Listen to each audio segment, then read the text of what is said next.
Do you think Elena Kagan is pro-women's rights? I have no idea. I don't know. I keep accidentally calling her Elena Kagel, so that should tell you something. Yes, I think she's pro women's rights. Is the doctor single? No, she's married. Husband's ever. Yeah, her husband's here. Oh, That was from her husband. That's from her husband. How do you feel? Was that a test? You passed. Scoring points. How do you feel about 75th trimester abortions? 75th That would trimester? be I don't know like what when that means. You don't? It's like when they After have the they're death born. When you're penalty. 25. When they have the death penalty for people, you can Yeah. figure out how It's more many. like 18. You know, in I Utah, can't they're do actually math going to fast shoot enough. a guy. They're putting him to death, and he got to pick that he's going to get taken out by the firing squad next week. I'm opposed to the death penalty because I believe that there are crimes that are heinous enough to require someone to be killed, but to give our government the power to kill its own citizens, I think, is to imbue our government with violence that we don't want. I don't even trust him regulating oil right now. Something about cocaine and getting pregnant from an oil exec. What about the visit with James Dobson is state business? Well, this one is a curious one. Considering that James Dobson's organization, Liberty Legal, came to Alaska, their lawyers came up here and sued our legislature to try to stop the Troopergate, the branch flower investigation. I don't know. Maybe they're going to sue us again if we don't vote for Sean Parnell. Sue me, bring it. Doctor, please speak to the risks of septic ABs.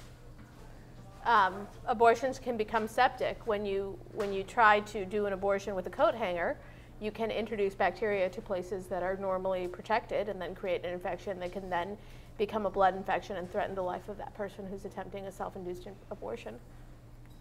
Really glad we don't have a chalkboard for this. It's horrible, and that's what could possibly happen if you vote yes on 2. Think about it. So vote no on 2. So vote no on 2 because how pro-life is that? Question, anybody know what city-state program there is for unwanted children besides McLaughlin? You want to take this one? I don't know of any.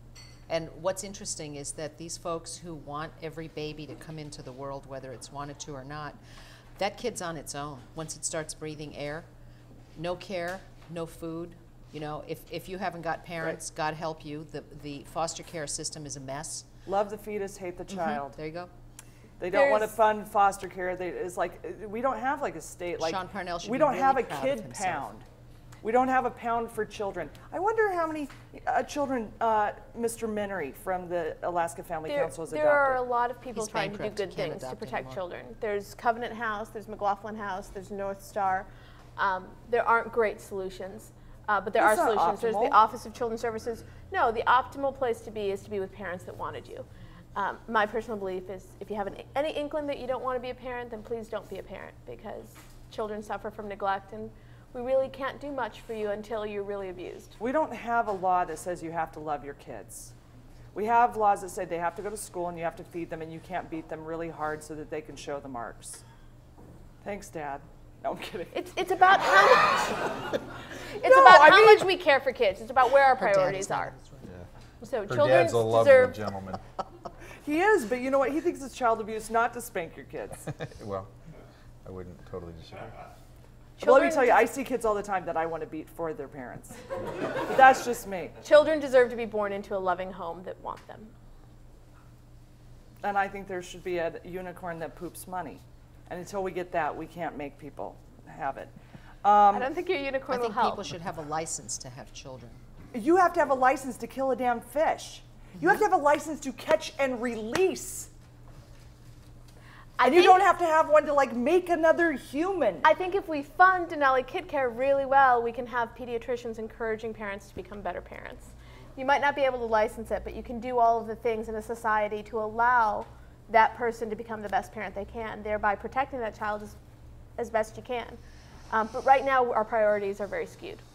Hey, we're spending $71 million on jack-up rigs for Cook Inlet, which we don't tax. Does it seem Dan Sullivan is willing to completely alienate the police union and put the officers on the street at risk to make a political point? Yep. It's like I just pulled this out of my head. Do I think he would do that? Yes. And have a party planner. What do you think, Harriet? You're an assemblywoman. Do you think that the mayor is capable of making political points by not putting through things that the union wants? I think the mayor wants to wait to have a police academy until shortly before he runs for re-election in 2012. It takes that long to mobilize, to get officers on the street after you begin a police academy. He vetoed the $200,000, the measly $200,000 that the Assembly put into the budget at first quarter budget revisions in order to begin a police academy late this year. And the budget director said that $200,000 would not have added to anybody's property taxes, so don't whine to me.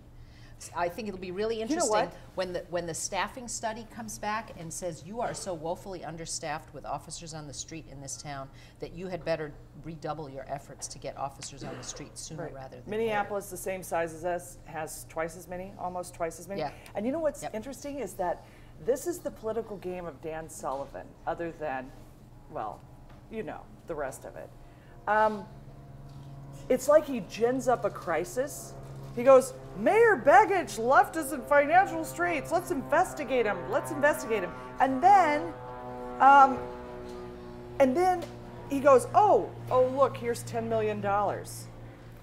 And now it's like, oh, we've got to cut this. We've got to cut this. And then the crime rate's going up and up and up every year. And then he'll be like, hey, look, I just started a police academy. Look at all these new officers. Vote for me. He gins up crisis or creates it in this condition. I think we are creating a crisis. And somehow he managed to find $193,000 to pay for his late father's, quote, life insurance policy. With no contract? But they can't find I'll bet you that if it comes to that, they will find $200,000 to begin a police academy faster than you can say boo. Boo. Yeah. Not only that, he paid himself to be mayor before he was even mayor. We were paying Matt Clayman and paid him. The thing that irritates me, I heard him again on the radio this morning. Every time they start talking about budget crisis or the cost, he goes to the labor union contracts are adding $200 million over the next 5 years. And I actually wrote a column in the Anchorage Daily News saying, show me those numbers, because anything I've seen, even in their own budget, doesn't show anywhere close to that, but they keep on throwing that figure out there, trying to blame the unions and the previous administration negotiating contracts, while never pointing out the rollbacks and freezes that most of the public safety unions took, or calculating that into the mix right now. But he continues to hang his hat on that number for nothing but political purposes, from what I can see. Well, I think that's so scary is when our elected official ends up taking their own benefit more important than the public safety. That's, I mean, fundamentally very frightening. He should care more about getting police officers on the street than how it looks when he's running for re-election. Well, here's the thing. Fundamentally, you know, if he waits and waits and waits this out and then puts it on so that he has police officers coming onto the scene, well, in his time as mayor, our rape statistics are up higher than they were in the last 20 years. Okay, so, well, that looks really good for you while you're running. What about the women who are raped here? Or is that just, well, wrong place, wrong time, too short a skirt? I mean, it is an absolute disconnect from his job. And his job, I think, is just an ambition at this point. It's to, I mean, he's been running against Mark Begich since he got in. For the next, you know, the next he's got go several around years for to that. go before he actually has the But ability to do that. if you're running as a mayor for Senate later, or for whatever position that's up from here, who's going to have to pay for that? And, you know, hopefully, you know, people start looking around and start, you know, patrolling the way that we did. Remember after 9/11, where if anybody said boo on an airplane, everybody was like, let's go, buddy, you know? And we were like patrolling our own, you know, everybody's willing to like start looking around and take care of each other. I mean, that's our only option at this point. It's called Neighborhood Watch, and even that's been cut back. And just wait until droves of public employees, including cops and firefighters, who cost a lot of money to train, start leaving municipal employment next year when the 5-year anniversary arrives of the, help me here, SB Vince. 141, Yeah, they did away with the defined benefit. contribution plan. Yeah, the tier 1 And through they're all 3 gonna- benefits went away. I've talked to young cops who are counting the days until they can take their money and run And firemen. and leave. Yeah. And we have become a training ground.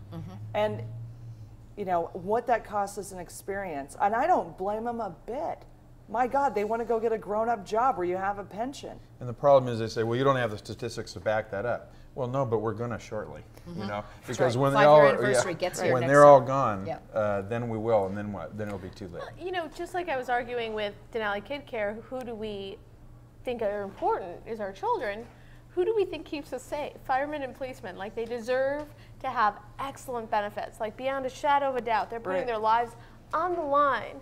They should be. keep us safe. They and teachers should be paid like rock stars. And I'm not Absolutely. even kidding. There's not a chance in hell I'd run in. I'm running away from a crisis, unless it's, of course, a political one, and then I'm right there. Thank you guys for being here. You're awesome. Thank you. For We'll having be us. back next week with more at North.